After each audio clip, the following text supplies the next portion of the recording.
After the brace expansion, the shell will perform the tiled expansion.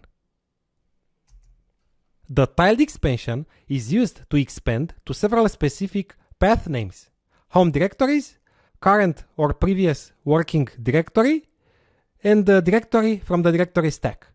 Let's look at some examples. The tiled symbol will expand to the variable $home or home directory of the current user. Echo tiled, or cd /var. I moved to the /var directory and now cd tiled. And I'm in the current user's directory. And the tiled user will expand to the home directory of the given username. For example, echo tiled root. Tiled root has expanded to /root, the home directory of the root user. Echo tiled plus expands to the value of the pwd variable which holds the current working directory. And the tiled minus expands to the value of the old pwd variable which holds the previous working directory. If old pwd is unset, tiled minus is not expanded. After the tiled expansion, the shell will perform parameter or variable expansions. We've already talked about this in previous videos, so now we'll just do a short recap.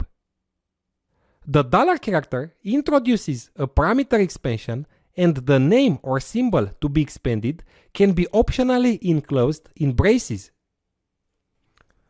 So, I'm defining a new variable os equals Linux and echo $os, or echo $ and the name of the variable in braces. The braces protect the variable to be expanded from the characters immediately following it that could be interpreted as part of the name. For example, echo $os mint. It's trying to expand a variable called os mint, which of course does not exist. But echo $ and os in curly braces and then mint. Now it's trying to expand a variable called os and then appending the string mint to the value of the variable.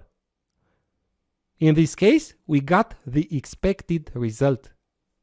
There are some expansion operators which modify the case of the letters in the expanded text.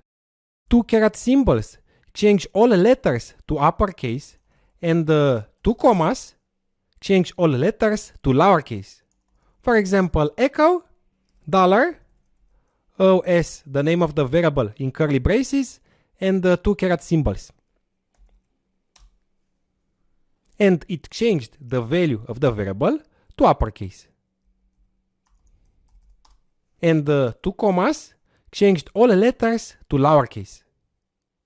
Now that you know the basics, let's move on and see some more advanced examples. Sometimes using a variable name that wasn't defined can give you an error or even break the script. For example, ping $IP. This is returning an error because the variable IP does not exist. To avoid such errors, you can test if a variable is unset or null and eventually use a default value for it. Let me show you what I'm talking about. Ping -c3, I want to send 3 packets, 3 echo request packets, and the $, the name of the variable IP, colon, dash, and the default value, 1.1.1.1. In this command, if the variable is not set, the expansion of the string that follows after the dash is substituted. This one. Otherwise, the value of the variable is substituted. It's pinging 1.1.1.1 because IP does not exist. And if you use equal instead of dash, then it will assign the value of the string to the variable, and then the value of the variable is substituted. Echo $IP. The variable is still unset. And I'm running the last command again, this time using a colon and equal. So colon, equal, and a value. Let's say 8.8.4.4. It's pinging this IP address, and we see how the variable was not only expanded, but also assigned. Echo $IP.